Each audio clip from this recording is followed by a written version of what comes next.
Hello everyone, आप सभी को मेरा नमस्कार। मैं डॉक्टर महिपाल सिंह राठौड़ इस वीडियो में आपसे श्रीलंकन सिविल वॉर के बारे में डिस्कस करूंगा। श्रीलंका का जो गृह युद्ध है वो लगभग 26 साल तक चला, 1983 से लेकर 2009 तक। और इसमें एक तरफ थे liberation tigers of Tamil Eelam, या फिर जिसे हम आमतौर पर एलटीटी या फिर लिट्टे के नाम से जानते हैं, और दूसरी तरफ थी श्रीलंकन सरकार और उसकी आर्मी। 2009 में लिट्टे की इसमें हार हुई और ये गृह युद्ध समाप्त हो गया। लेकिन ये गृह युद्ध हुआ क्यों था, इसके कारण हम जानेंगे, थोड़ा सा बैकग्राउंड देखेंगे। तो इसके बैकग्राउंड में सबसे पहले एक चीज़ जो हमें समझनी है वो है श्रीलंका के दो मेजर एथनिक ग्रुप। श्रीलंका का ये मैप देखिए, तो देखिए श्रीलंका में ऐतिहासिक तौर पर हमेशा जो उत्तर का इलाका है वहाँ पे कोई ना कोई तमिल राज्य रहा है, तमिल किंगडम रहा है। जैसे पहले एक जाफना किंगडम था, तो ये जाफना किंगडम भी उत्तर में तमिल भाषा और हिंदू किंगडम था, जबकि दक्षिण में बुद्धिज़्म ज़्यादा है और सिंहला भाषा बोली जाती है। तो दक्षिण में जो किंगडम थे, जैसे कि जो कैंडी का किंगडम था, वो हमेशा से सिंहला रहे हैं। तो हिस्टोरिकली ये दो रीजन अलग अलग एथनिसिटी और अलग किंगडम्स की तरह रहे हैं। लेकिन जब कॉलोनियल रूल आया तो यहाँ पर ब्रिटिशर्स के अंडर में ये पूरा एक यूनाइटेड एरिया बन गया।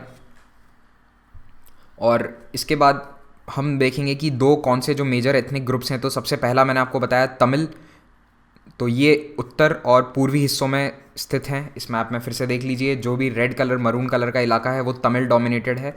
तो ईस्टर्न, ये पूरा नॉर्दर्न और ईस्टर्न, ये पूरा इलाका तमिल डोमिनेटेड है। ये हिंदू हैं और इनकी मेन भाषा है तमिल, और इनका प्रतिशत कितना है जनसंख्या में, लगभग 15 के आसपास। तो ये माइनॉरिटी हैं। दूसरी ओर है सिंहला। तो सिंहलीज लोग जो हैं वो दक्षिण में रहते हैं और इनका मेन धर्म है बुद्धिज़्म की थिरावदा ब्रांच को ये फॉलो करते हैं। बुद्धिज़्म की 3 ब्रांचेस हैं, याद रखिए, महायान, हीनयान और थिरावदा। तो यहाँ पे थिरावदा ब्रांच चलती है जो कि म्यांमार और थाईलैंड वगैरह में भी फॉलो होती है। यहाँ की भाषा है सिंहला और मेजॉरिटी है 70 से 75% आबादी। ये 2011 के श्रीलंकन सेंसस के आधार पर ये मैप बनाया गया है।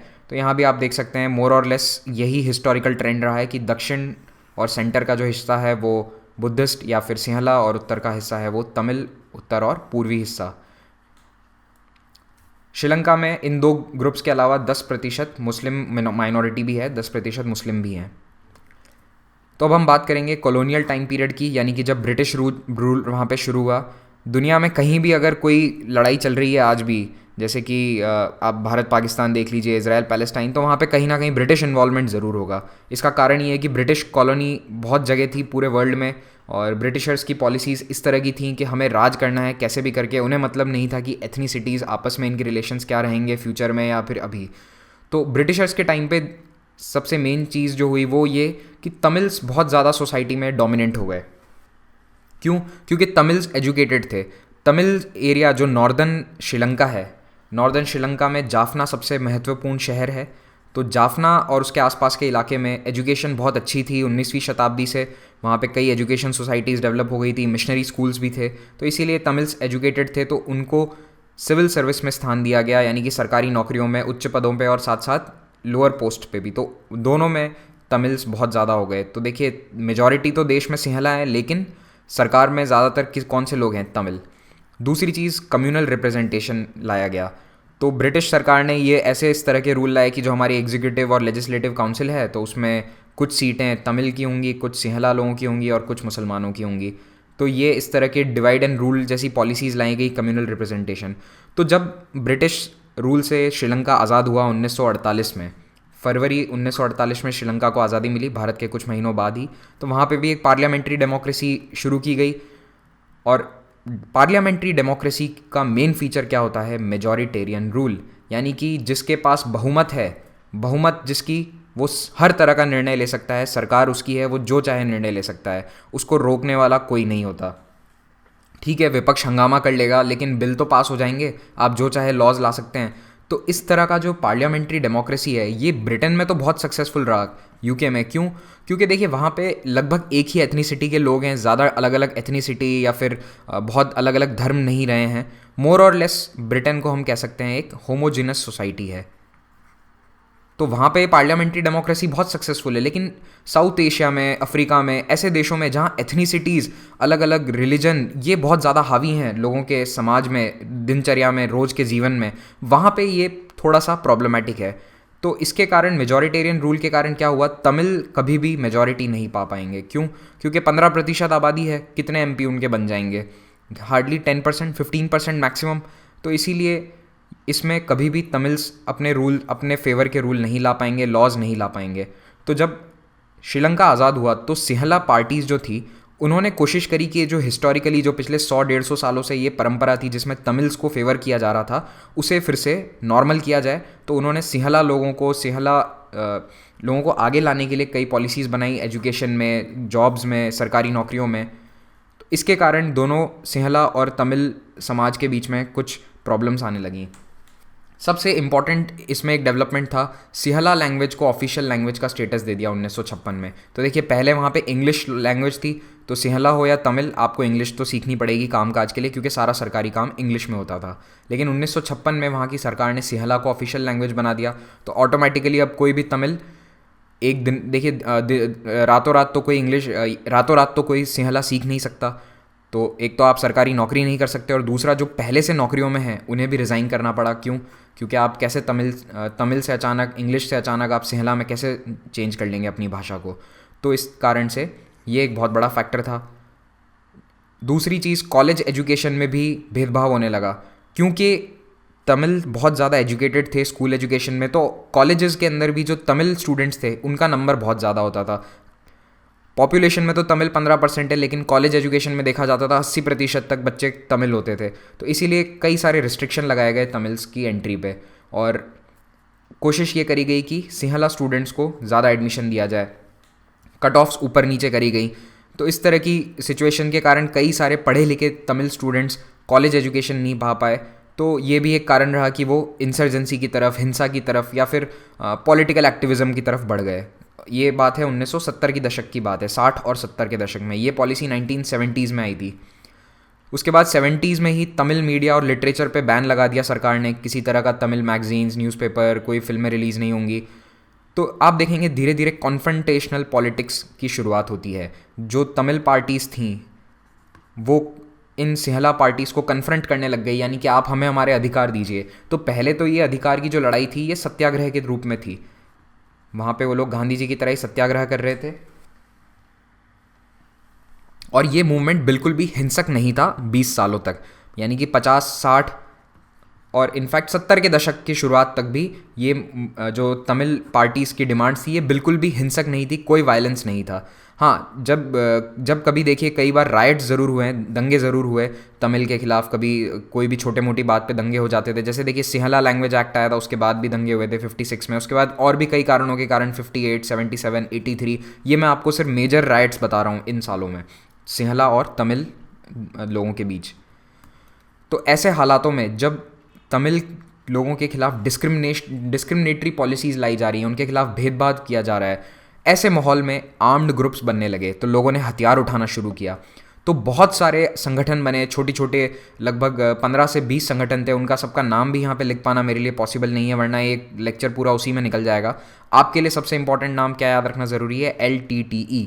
लेकिन याद रखिए शुरू से LTTE इतना पावरफुल नहीं था, इतना बड़ा संगठन नहीं था। LTTE is just one of those many organisations, यानी ये उन 20-25 ऑर्गेनाइजेशंस में से एक था जो 1970 के दशक में बने थे। और साथ साथ में ही पॉलिटिकल पार्टीज़ जैसे कि तमिल नेशनल अलायंस, वो अपना पॉलिटिकल डिसेंट जारी रख रही थी। और उन्हें क्या चाहिए था? उन्होंने अपनी डिमांड क्या मांगनी शुरू करी 60 और 70 के दशक में कि हमें ऑटोनॉमी दीजिए, तमिल एरिया यानी कि उत्तर और पूर्व के हिस्सों को आप ऑटोनॉमी दीजिए थोड़ी सी। और ऑटोनॉमी की डिमांड धीरे धीरे एक इंडिपेंडेंट स्टेट की डिमांड में तब्दील हो गई जब LTTE हावी हो गया। तो ये जो LTTE है ये तो क्या मांगता था? सेपरेट नेशन, एक अलग देश। लेकिन जो ये पॉलिटिकल पार्टीज़ है ये क्या मांग रही थी? ऑटोनॉमी, कुछ हद तक स्वायत्तता दे दीजिए। इन पार्टीज़ को और इन ग्रुप्स को सपोर्ट करने में एक बहुत बड़ा रोल रहा है तमिल डायस्पोरा का। डायस्पोरा का मतलब होता है कि वो लोग जो पूरी दुनिया में बसे हैं। तो जैसे देखिए भारतीय नागरिक जो कि अलग अलग देशों में जाकर बसे हुए हैं तो उन्हें कहेंगे हम इंडियन डायस्पोरा। तो वैसे ही तमिल डायस्पोरा बहुत स्ट्रांग थी पूरे दुनिया में, खास करके Canada, Singapore, South East Asia, America, इन देशों में तमिल डायस्पोरा काफ़ी है और वहीं से इन्हें सपोर्ट मिलता था। और जो फंडिंग है पैसों की वो भी वहीं से आती थी। अब थोड़ा सा मैं आपको LTTE के बारे में बताऊंगा, हालांकि ये ज़्यादा आपको जानना ज़रूरी नहीं है, लेकिन थोड़ा सा कंटेक्स्ट डेवलप करने के लिए कि एलटीटी इतना इंपॉर्टेंट क्यों था। तो ये इनका सिंबल है, एक शेर इसके अंदर दिख रहा है, ये इन्होंने अडॉप्ट किया था जो 10वीं और 11वीं शताब्दी का जो चोल किंगडम था तमिलनाडु में, उस चोल किंगडम का ही ये जो टाइगर सिंबल हुआ करता था वो इन्होंने अडॉप्ट कर लिया। और इनका लीडर था वेल्लुपिल्लई प्रभाकरन। एलटीटी की खास बात ये थी कि इसके काडर जो हैं वो बहुत ही आइडियोलॉजी ड्रिवन थे, उनमें जो आइडियोलॉजी थी वो बहुत ही स्ट्रांग थी। और इनका शुरू से मानना था कि हमें सिसेशन चाहिए, सिसेशन यानी कि अलग देश। हम तमिलनाडु से हम श्रीलंका से अलग होकर एक तमिल ईलम बनाना चाहते हैं। तमिल ईलम का क्या मतलब है? इनका नाम भी यही था, liberation tigers of Tamil Eelam. तो ईलम का मतलब है अपना एक अलग देश, यानी कि एक अलग कंट्री जो कि तमिल लोगों के लिए होगा। तो ये है सिसेशनिस्ट इनकी पॉलिसी। इनकी एक ख़ास बात ये थी कि इनका ऑर्गेनाइजेशन बहुत ही डिसिप्लिन्ड था और इनकी ट्रेनिंग प्रॉपरली होती थी। जैसे फ़ौज अपने जवानों को ट्रेनिंग करवाते हैं बिल्कुल अच्छे से ट्रेनिंग, वैसे ही एलटीटी अपने फाइटर्स को करता था। और इनकी आइडियोलॉजी इतनी ड्रिवन थी कि इन्हें बोला जाता था कि अगर आप पकड़े जाएं तो आप एक साइनाइड की गोली अपने पास रखेंगे और वो आप खा लेंगे, यानी कि आप अरेस्ट नहीं होंगे किसी भी हालत में, आप सुसाइड कर लीजिए। तो इसलिए एलटीटी इन चीज़ों के लिए काफ़ी फेमस रहा है। दूसरा, सुसाइड बॉम्बिंग्स। इन्होंने कई सारे लोगों के खिलाफ सुसाइड बॉम्बिंग का इस्तेमाल किया। दुनिया का ये सबसे टॉप मोस्ट ऑर्गेनाइजेशन है सुसाइड बॉम्बिंग्स करने के मामले में। इन्होंने तमिल लोगों के खिलाफ भी सुसाइड बॉम्बिंग करी। देखिए, कई सारे नेता ऐसे थे जो एलटीटी के खिलाफ थे, जो कहते थे कि हिंसा का रास्ता गलत है। कई सारे वो जो 25 ऑर्गेनाइजेशंस मैंने आपको बताया जो एस्टैब्लिश हुए थे, उनमें से कईयों का मानना था कि नहीं, सिर्फ हिंसा हमारा रास्ता नहीं है। तो उन सब के खिलाफ, यानी कि अपने तमिल भाइयों के खिलाफ ही एलटीटी ने बॉम्बिंग्स का इस्तेमाल किया और धीरे धीरे इन सभी ग्रुप्स को लड़ाई लड़कर उन्होंने ख़त्म कर दिया और अकेला एक स्ट्रॉन्ग संगठन बन के उभरा एलटीटी का। एलटीटी 90 के दशक में इतना मजबूत हो गया था कि उसकी अपनी एक सरकार चलती थी। शैडो गवर्नमेंट का मतलब है कि कहने को तो श्रीलंकन सरकार का राज है, लेकिन असल में वहाँ पे सरकार किसकी चल रही थी? एलटीटी की। नॉर्थ और ईस्ट रीजन में उनका अपना एक कोर्ट था, उनका अपना बैंक था, अपनी पुलिस थी, पूरा सरकारी ढांचा अपना वो अलग से चलाते थे उन उत्तरी और पूर्वी हिस्सों में। एक और बात एलटीटी के बारे में कि नेवी और एयरफोर्स विंग इन्होंने अपनी बना ली थी। ये दुनिया का शायद एकमात्र ऐसा आतंकवादी संगठन था जिसकी अपनी एयरफोर्स थी। हालांकि इनके पास 4 या 6 प्लेन्स ही थे, लेकिन फिर भी अपनी एयरफोर्स थी और इनकी नेवी बहुत स्ट्रांग थी। इनके खुद के जहाज़ अपने हथियार स्मगल करते थे साउथ ईस्ट एशिया से और कई दूसरी जगहों से। तो नेवी काफ़ी इनकी स्ट्रांग थी, बोट्स के थ्रू भी इन्होंने कई अटैक्स किए। इस फोटो में आप देख सकते हैं वेल्लुपिल्लई प्रभाकरन को, और आप देख सकते हैं डिसिप्लिन इनका प्रॉपर परेड फॉर्मेशन में खड़े हैं, इनकी यूनिफॉर्म थी। और इन्होंने महिला फाइटर्स को भी अपने साथ रिक्रूट किया, यानी कि ऐसा नहीं कि एलटीटी में सिर्फ आदमी होते थे, कई सारी महिलाएं भी इसकी फाइटिंग स्क्वाड में शामिल थीं और उन्हें सुसाइड बॉम्बिंग्स के लिए भी भेजा जाता था। ऐसी ही एक महिला ने राजीव गांधी को असैसिनेट कर दिया था। इन्होंने कई लोगों को असैसिनेट किया, जिनमें से सबसे प्रमुख हैं श्रीलंका के प्रेसिडेंट रणसिंघे प्रेमदासा, जिनको 1993 में, ये इनकी फ़ोटो है, इन्हें असैसिनेट कर दिया। और भारत के पूर्व प्रधानमंत्री राजीव गांधी, जिन्हें 1991 में असैसिनेट कर दिया गया। ये फ़ोटोग्राफ उनके असैसिनेट होने से बिल्कुल कुछ ही मिनटों पहले की है। ये आप देख सकते हैं, इस महिला ने इन्हें एक माला पहनाई, फूल की माला, और उस माला के अंदर बम था और ये बम फूट गया और श्री राजीव गांधी की इसमें मृत्यु हो गई। उसके बाद से भारत में कोई भी नेता बड़ी बड़ी फूलों की माला नहीं पहनता है। ये एक बहुत बड़ा सिक्योरिटी रिस्क हो चुका है। इसके अलावा इन्होंने कई सारे श्रीलंकन कैबिनेट मिनिस्टर्स की भी हत्या करी है। लगभग 7 श्रीलंकन कैबिनेट मिनिस्टर्स को एलटीटी ने मार दिया था 20 सालों में। अब हम आएंगे ईलम वॉर्स पे, यानी कि ये जो सिविल वॉर है इसके 4 मुख्य फेज़ हैं। आपके लिए इनके ईयर्स याद रखने बिल्कुल इंपॉर्टेंट नहीं है, आप तो बस इतना याद रखिए ये 83 से 2009 तक चला था, लगभग 26 साल तक। तो फेज़ तो ऐसे ही इसको डिवाइड करने के लिए एक रफ क्लासिफिकेशन इसका बना दिया है। लेकिन 1983 तक कोई बड़े लेवल पे लड़ाई नहीं थी। तो देखिए, हालांकि 1976 में एलटीटी बन गया था और कई सारे आर्म्ड ग्रुप्स बन गए थे, पर ये छोटी मोटी घटनाएं करते थे, जैसे कि जाफना के मेयर की हत्या कर दी, लेकिन आर्मी बुलाकर लड़ाई शुरू नहीं हुई थी। तो 1983 में क्या होता है कि इस एलटीटी ने 13 श्रीलंकन सोल्जर्स को मार दिया, इन्हें एम्बुश कर दिया, छुप के घात लगा के बैठे थे, इनकी गाड़ी पे हमला किया और ये 13 श्रीलंकन फौजी मारे गए। इसके बाद होता ये है कि पूरे श्रीलंका में दंगे भड़क गए और लगभग 1000 से 3000 तमिलियंस इन दंगों में मारे गए। इन दंगों के बाद एलटीटी को एक बहाना मिल गया कि अब हम लड़ाई छेड़ेंगे, और इन्होंने बहुत ही बड़े स्केल पे श्रीलंकन गवर्नमेंट के खिलाफ अटैक शुरू कर दिए और तब श्रीलंकन सरकार ने अपनी आर्मी भेज के ये लड़ाई शुरू करी। तो ये 1983 की बात है, 1983 से 1987 तक। अब हम बात करेंगे भारतीय इन्वॉल्वमेंट की। तो देखिए 1983 से 1987 तक, ये 87 है, 97 नहीं, 87 तक तो भारत सरकार इन तमिल ग्रुप्स को सपोर्ट कर रही थी, यानी कि एलटीटी और जो दूसरे ग्रुप्स थे, 5-6 ग्रुप्स को भारत सरकार ने हथियार सप्लाई किए। इनफैक्ट एलटीटी के फाइटर्स को भारत सरकार ने भारत में बुलाकर ट्रेन भी किया। दूसरी ओर तमिलनाडु में ज़्यादातर पॉलिटिकल पार्टीज़ वहाँ के तमिल्स के फेवर में थी, जो श्रीलंकन तमिल हैं। क्योंकि सदियों से भारत के तमिल और श्रीलंका के तमिल्स के बीच में कल्चरल टाइज थे, बहुत ही आपस में अच्छे रिश्ते थे। तो वहाँ के जो चीफ मिनिस्टर थे उस वक्त, एमजीआर, उन्होंने भी कई बार मदद करी इन तमिल ग्रुप्स की। हालांकि कोवर्ट मदद करी जाती थी, लेकिन जैसे कि शिप्स पास होने दिए गए, कस्टम्स वगैरह में चेकिंग नहीं करी अगर कोई सप्लाईज जा रही हैं एलटीटी के लिए, तो इस तरह की मदद करी गई और भारत सरकार भी इन ग्रुप्स को मदद कर रही थी। लेकिन हुआ ये कि 87 में श्रीलंकन सरकार ने भारत सरकार से बातचीत करी और बोला कि हमें एक समझौता करना चाहिए, आप एलटीटी को हेल्प करना बंद कर दीजिए। तो राजीव गांधी जो हैं, राजीव गांधी इस समझौते में उस वक्त प्राइम मिनिस्टर थे भारत के, और दूसरी ओर श्रीलंकन प्रेसिडेंट थे JR जयवर्धने। तो इन दोनों ने जुलाई 1987 में ये समझौता साइन किया और इसके बाद भारत ने एलटीटी की मदद रोक दी। तो भारत ने इसमें क्या कहा श्रीलंकन सरकार को कि आप तमिल लोगों को कुछ कंसेशंस दीजिए। तो क्या क्या कंसेशन थे? पहला, तमिल लैंग्वेज रिकग्नाइज़ करी गई। दूसरा, जो स्टेट्स हैं, प्रोविंसेस हैं, उन्हें थोड़े उनके पावर बढ़ा दिए गए। तो जब अब नॉर्थ और ईस्ट के जो प्रोविंस हैं, जो स्टेट्स हैं, उनके पावर बढ़ा दिए तो ऑब्वियसली वहाँ के लोगों को थोड़ा सही लगेगा, उनके काम आसानी से होंगे। उसके बाद एक सजेशन ये था कि नॉर्थ और ईस्टर्न प्रोविंस को आप मर्ज कर दीजिए ताकि पूरे तमिल एरियाज एक सरकार के अंडर में रहें। और फाइनली भारत सरकार अपनी एक पीस कीपिंग फोर्स को वहाँ पे भेजेगी, जो कि श्रीलंकन सरकार और एलटीटी के बीच में शांति बनाए रखेगी। तो ये श्रीलंका की गवर्नमेंट ने 13th अमेंडमेंट अपने कॉन्स्टिट्यूशन में किया और इस अमेंडमेंट के तहत ये सारे कंसेशंस तमिल लोगों को दिए गए। अब आप सोचेंगे कि भारत और श्रीलंका का इसमें क्या लेना देना है, लड़ाई तो एलटीटी और श्रीलंका के बीच में है। तो बस यही बात तमिल लोगों को भी थोड़ी सी, एलटीटी को भी थोड़ी सी प्रॉब्लम, इस बात से प्रॉब्लम हुई। हालांकि दूसरे सारे जो तमिल ग्रुप्स हैं, जो तमिल आर्म्ड ग्रुप्स थे, वो सब इस समझौते को मान गए थे। ठीक है, तो सारे तमिल ग्रुप्स सिवाय एलटीटी के, उन्होंने अपने हथियार रख दिए और उन्होंने इस पीस डील को मान लिया। लेकिन एलटीटी ने इसे मानने से मना किया और जब इंडियन पीस कीपिंग फोर्सेस वहाँ गई ऑपरेशन पवन के तहत, नाम याद रखिएगा, ऑपरेशन पवन उसका नाम था ऑपरेशन का। ये फ़ोटो आप ऑपरेशन पवन की देख सकते हैं, हेलीकॉप्टर से भारतीय सेनाओं को वहाँ पे भेजा गया था।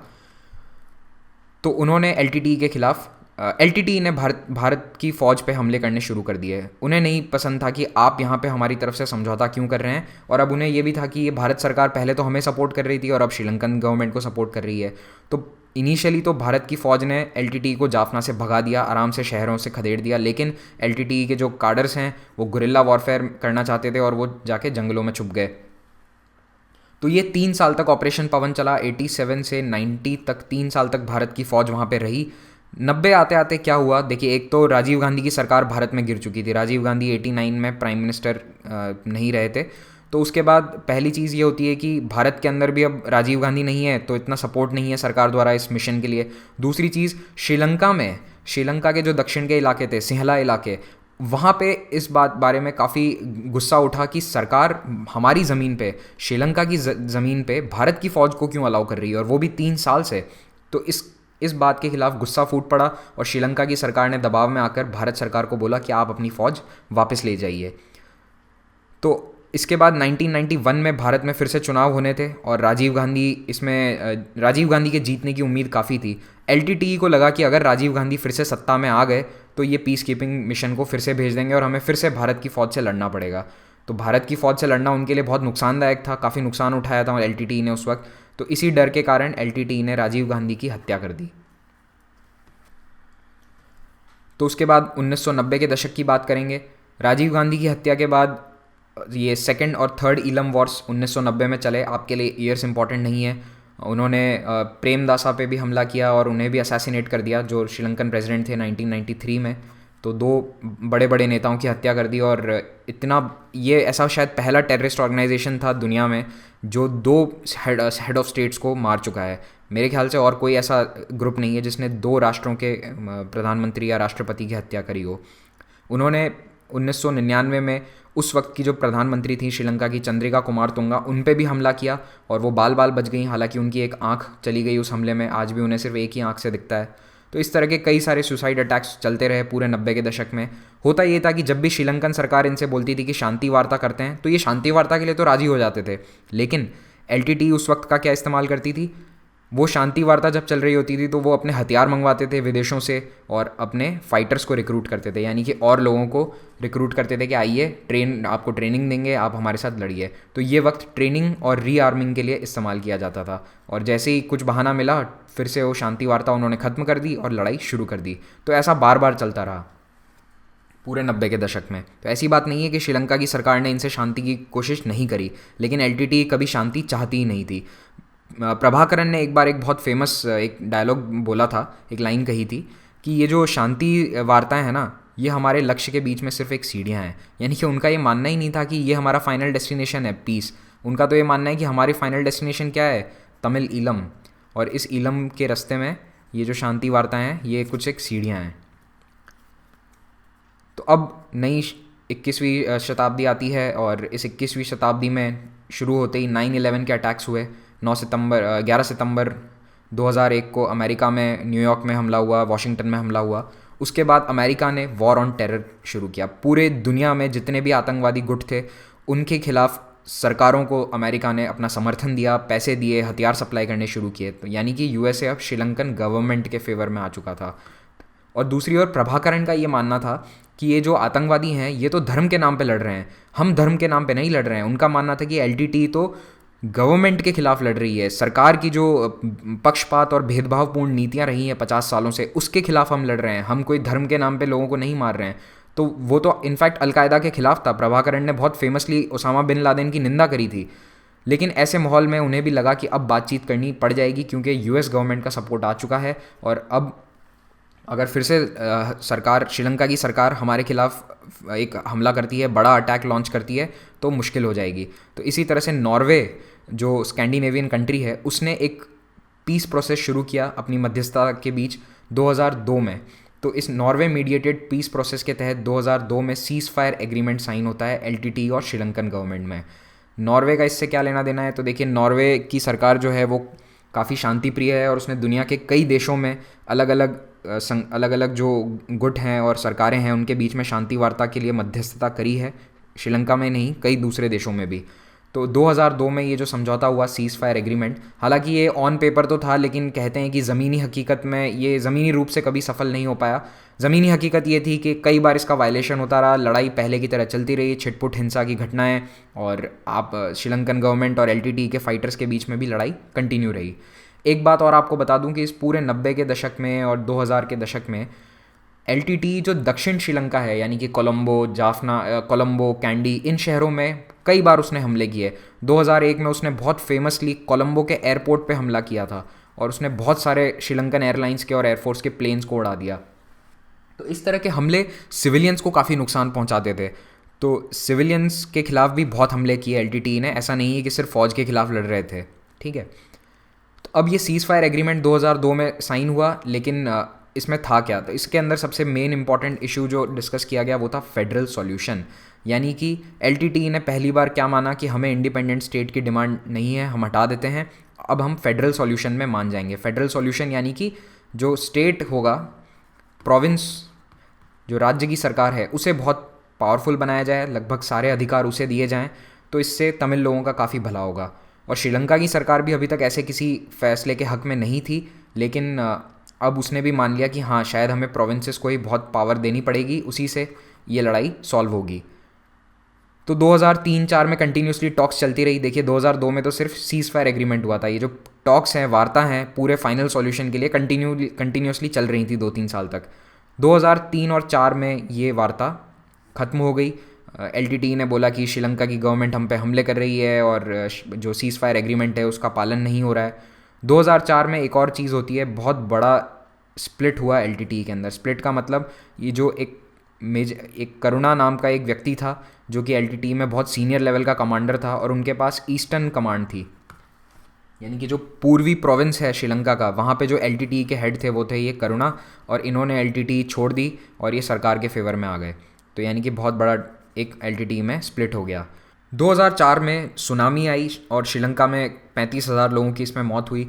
एलटीटीई के कब्ज़े में जो इलाका था, देखिए ये लगभग रफली आपको मैं एक रफ मैप अगर श्रीलंका का बनाऊं, तो ये जो ईस्टर्न और नॉर्दर्न इलाका है, यहाँ पे सुनामी ने बहुत भयंकर तरीके से तबाही मचाई थी और ये एलटीटीई वाला इलाका था। तो एलटीटीई ने कहा कि जो बाहर से राहत सामग्री आ रही है, जितना भी पैसा आ रहा है, उसमें हमें आप हमें हिस्सेदारी नहीं दे रहे हैं। सरकार के खिलाफ ये उन्होंने आरोप लगाया और ये भी एक बहुत बड़ा रीज़न था कि ये शांति वार्ता उन्होंने स्थगित कर दी।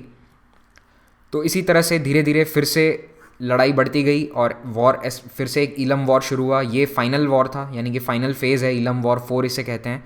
इसकी शुरुआत जब हुई तब नए चुनकर प्रेसिडेंट आए थे महिंदा राजपक्षा 2005 में, और 2005 में ही एलटीटीई ने श्रीलंका के फॉरेन मिनिस्टर की हत्या कर दी। ये फॉरेन मिनिस्टर देखिए खुद एक तमिल थे, यानी कि ये एथनिक तमिल थे। और जैसा कि मैंने आपको पहला बताया कि एलटीटीई अपने तमिल लोगों के खिलाफ भी हमले करती थी जो उनके फेवर में नहीं थे। एलटीटीई चाहती थी कि हम इकलौते तमिल लोगों के रिप्रेजेंटेटिव बने और कोई नहीं होना चाहिए। तो ये जो मंत्री थे तमिल थे, इनकी हत्या कर दी गई इनके घर में, और इसके बाद धीरे धीरे फिर से लड़ाई शुरू हो गई। और मई 2009 में, 2008 और 9 में काफ़ी लड़ाई हुई। मई 2009 में श्रीलंका की आर्मी ने फाइनली एलटीटीई को पूरी तरह से हरा दिया। किलिनौची नाम की जो जगह है, ये इनका हेडक्वार्टर भी हुआ करता था एलटीटीई का, उसी के आसपास में फाइनल लड़ाई हुई और यहाँ पे लड़ाई में प्रभाकरण की भी मौत हो गई। तो इसके बाद ये सिविल वॉर ख़त्म हो गया।